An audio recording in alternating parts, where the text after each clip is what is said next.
Look, our country needs a rebooting of sorts. And it's important that we get to be honest about these conversations.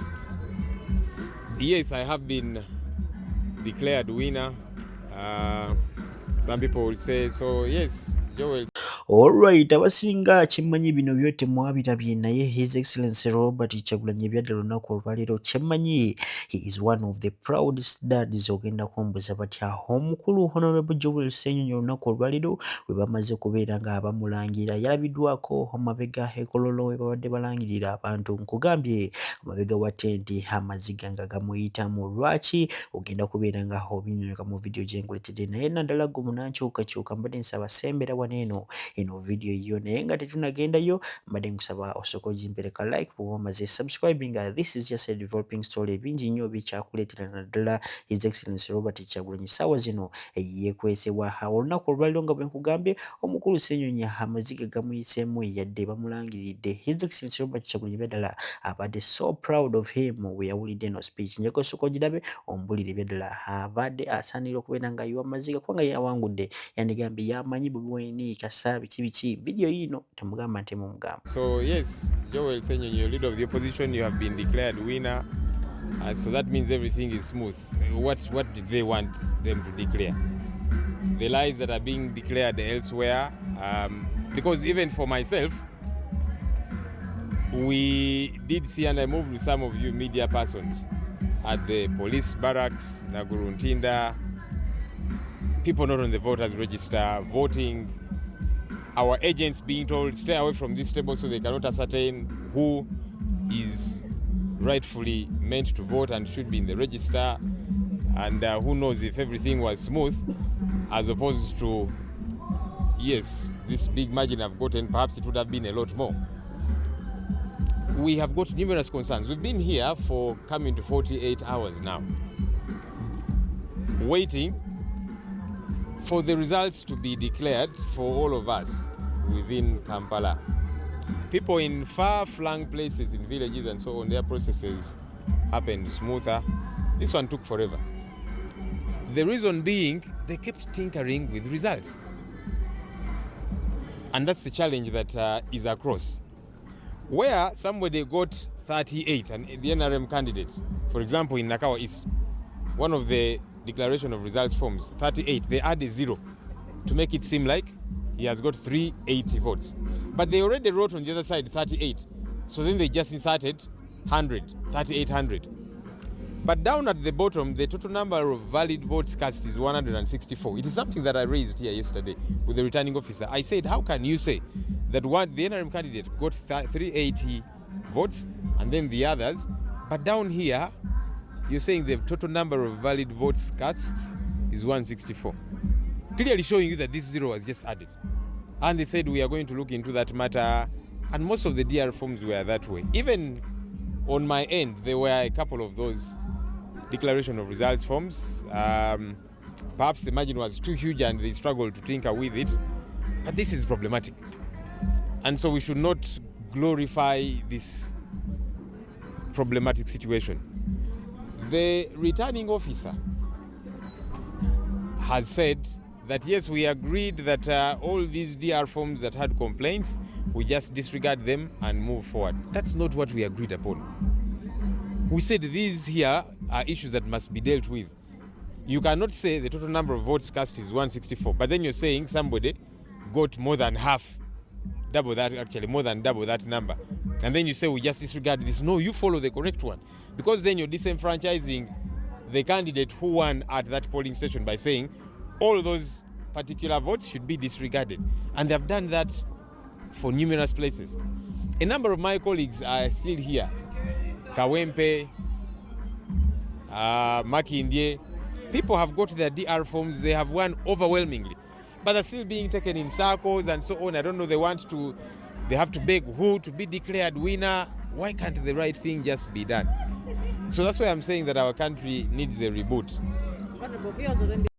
Alright, wetuukirira ssaawa zineno Kasuku ne Zubeda abali kunoonya engeri gye bakomawo mu banankyukakyuka anti abawagizi bwabwe abasinga abali ku sayidi ya His Excellency Robert Kyagulanyi naye mu biseera by'akalulu kano oba mu bino biseera by'akalulu babadde bakolera NRM era nga projekiti za His Excellency Robert Kyagulanyi bazikuba babano bagezaako kubeera nga beegula. Njagala osooka ombuulire awo baba bakomyewo ne beetunuulira His Excellency Robert Kyagulanyi abakomyewo oba abaleke nga ba Ashbakato we babaleka okubeera nga ababonabona. Sokola video otubulye ebirowoozo binawo mu comments. Nze ngenda kwegatta ku bantu abanaatandika okunoonya omuntu oluguudo olulye tujje ewuwo tukutabukire tudde nnyini tujje ewuwo tukubuuze nti honorable minister oluguudo baalulya batya batugambe sente Museveni aveeyo agambe ministry nagiwa sente y'eddwaliro tukubuuze lwaki abakazi ekawempe tebalina weebale nnyo omusawo oyagala kutuuka ssaawa 9 ku mulimu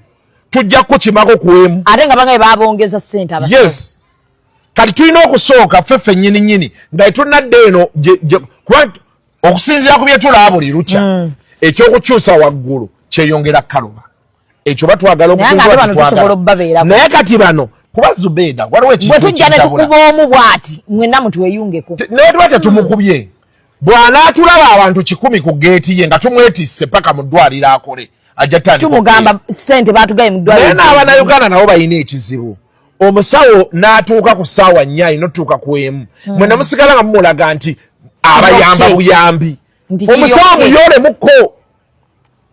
mukko tulina saasira kati abasajja bano ng'aba principal kirabo message bagitambuza naye be bagamba bawulira ki tebayina kye bawulira n'osanga abantu nga beebase wansi baliawo n'osanga amazzi nga gayingira eddwaliro omukazi azaalisa najja aduulire agenda ozzaala soko kiyole gwe omusajja kiyole ekyo ekikazi soko kiyole awo obuzibu ba ku muntu akola mulimu ogwo abantu bwe banaatandika olaba nti betuweereza bakambwe ogende mu ddwaliro bakugambe nti ate panado mugule ka pharmacy wabweru panado wakitali mu ddwaliro oyo alina kuba wabwere tusooke tulindeko nga tunatandika kubuuza panado alina kuba wabwere minisita simanyani bano bannaffe betusiiba nabo ffe tubakkiriza okwekolera nga bwe baagala kati omusomesa atasobola kusomesa baana nga yayagala atuuka essaawa 4 naye tugenda kumujimba gye tulaga Zube tutandikire kino ekisanja ekijja tutandikire wano at least services zino ezitutuukako zo zitutuukeko kubanga bw'olaba omukulembeze w'eggwanga nga nnyonnyola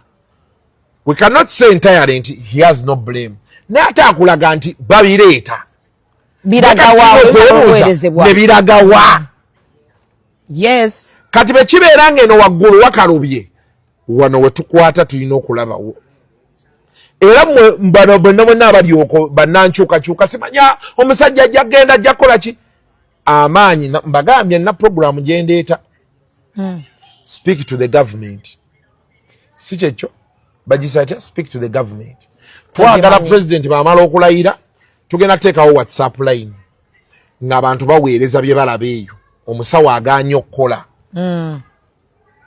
ababba eddagala gweotuweereza buweereze bujulizi kasita tulwani nga mu system yaffe nga si bya AI nga tuta kati nga tukubira minisita nga tukubira akulira eddwaliro nti tulina vidiyo wano wakiziri bwe ziti oli mukozi wa gavumenti nakinku okitegedde awedde kati budget yayise tewali budget yayisaawo akali nebeba nga yayise kasita ekirungi tukolera abantu wano we tulina otandikira nti mbadde ndi wano omusawo aganye okukwata ku mulwadde banaye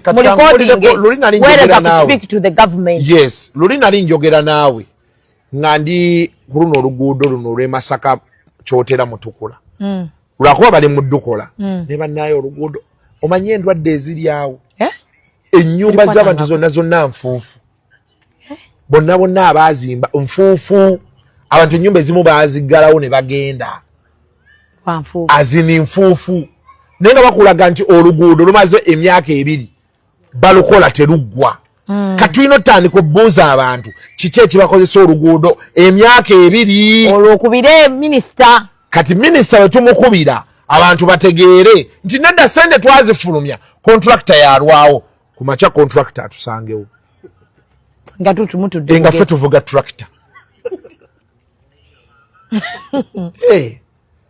je tulina binono byenkubulira byalingawo edda wano nze we natandikira amawulire ngazo zi new vision zani ona akubule zibukedde nga bakola programs zino era nga abantu ebintu simanyi kyabaawo abantu batandika okuba social media bayajja abantu bateesa nnyo byagendamu nnyo ebyobufuzi okitegedde